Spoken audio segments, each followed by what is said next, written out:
What sets the Dodge SRT4 apart from your average pocket rocket? How about a heavy-duty 5-speed transmission, asphalt-hugging gas-charged struts, and a 215 horsepower turbocharged engine, making it the world's quickest production car for under 20 grand. How exactly did we pull this off?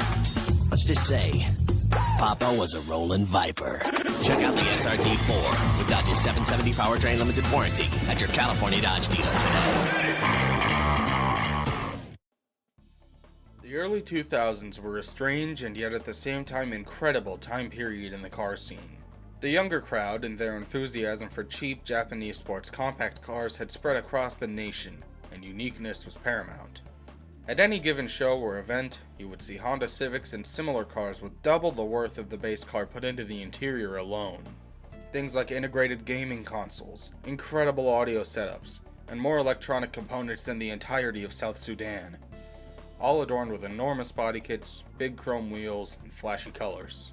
But for every car that looked like it had a front doorstep nailed to the bottom of its door sills, there was a garage-built Lancer Evolution or Honda S2000 built to perfection, running 11s in the quarter mile, or tearing up local circuits in autocross.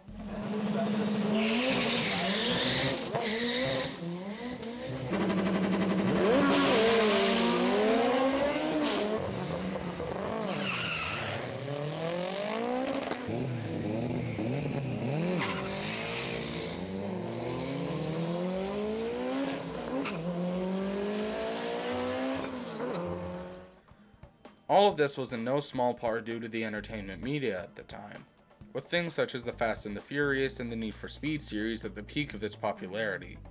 Even Gran Turismo gave us the experience of owning and building up our own race car at an early age.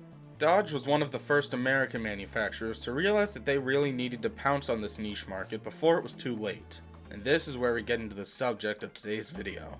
When built right, it's the bane of Evos and WRXs the world over. This is the story of the Dodge Neon SRT4. An infrared transmitter opens the door and permits contact.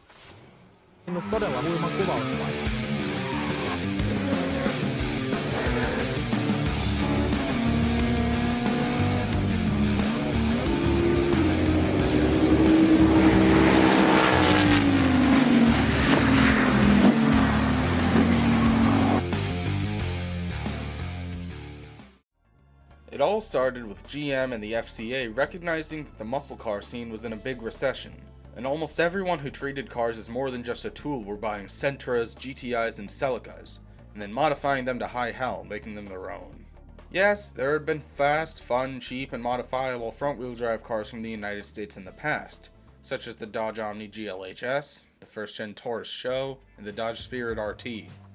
The problem therein lies, those were all low-production, very niche cars that didn't sell incredibly well. In fact, I have a strange infatuation with this type of car. I think most would call them shitty, front-wheel drive, American, sports, compact cars. Basically, they were failures. Albeit, incredibly cool failures. The straw that broke the camel's back was when Tom Gale, the Executive Vice President of Design and Product Management at Dodge, went to see the SEMA show in 1998. What he noticed was that everyone was paying attention to the hot modified imports and shop cars of aftermarket parts manufacturers such as Momo, NK Wheels, and K&N. No one cared about the muscle cars and American machines. Dodge already had the perfect candidate, the small, cheap, and lightweight Neon. So they got to work. And the very next year, Dodge and SRT, then known as PVO, brought the revolutionary Dodge Neon SRT concept, which above all else looked shockingly close to the production SRT4. It was powered by a 2-liter 16-valve inline-4 with an Eaton supercharger tacked on, making 208 horsepower at 11 psi of boost. At first, the team at Dodge didn't like the idea of a high-horsepower front drive aimed at teenagers, and the board drew up a list of problems to be addressed if they wanted this high-performance Neon to ever see a showroom floor. So they finalized the concept, fixing every single problem on their list, and more. What resulted was somewhat of a marvel from a manufacturer like Dodge. It used a bigger 2.4-liter engine, now with a Mitsubishi turbocharger system known as the A853. It was designed with a more conventional intake manifold, unlike the one that was made to fit inside the PT Cruiser GT, which the engine was derived from. It was made into a 5-speed manual transmission, went through a Sachs high-performance clutch, and for the 2004 and 5 model year, a new Quife LSD to the front wheels. It was given OEM wheels similar to the TSW VX1s that were used on the SEMA concept. Tuned struts and higher spring rates put the power down through a set of 205/50 R17 high-performance Michelin Pilot Sport tires. A new tighter steering rack as well as some suspension components from the PT Cruiser were integrated as well. And now, for the fun part. It went from 0 to 60 in a staggering 5.3 seconds, faster than a 1999 Porsche 911 Carrera S. It did the quarter mile in an astonishing 13.9 seconds at 103 miles per hour, onto a top speed of 153. It pulled 0.86 Gs on the skid pad, and car and driver observed 24 miles per gallon combined. Compared to cars like the Sentra Spec V and the Acura TL, which were competing cars that both had the combination of front-wheel drive with an LSD, it was a marvel when going around corners, all the way up to a boost limit of 14 psi and a red line of 6,200 RPM. It was also successful in racing, of course. In 2003, an SRT4 took first in class at the Tire Rack Cannonball One Lap of America. The SRT4, especially the ACR variants, dominated the SCCA Pro Rally Series. It was the top dog in front-wheel drive autocross events across the country.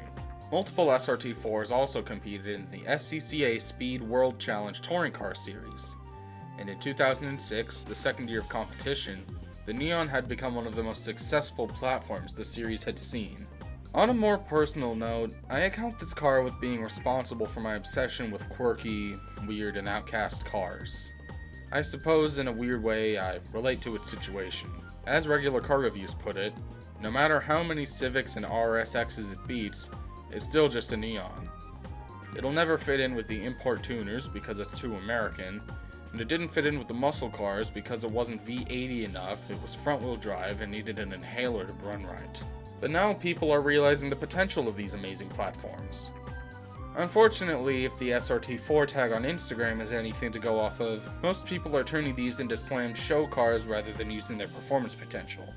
It's sad in a way, but that seems to be the common thing with misunderstood performance cars. One day, in the near future, I plan on making an SRT4 one of this channel's projects. I'm just waiting to find the perfect one. And now, after writing the script for this video, I know my patience will be rewarded with the eventual ownership of what is one of the most capable platforms in the performance car scene.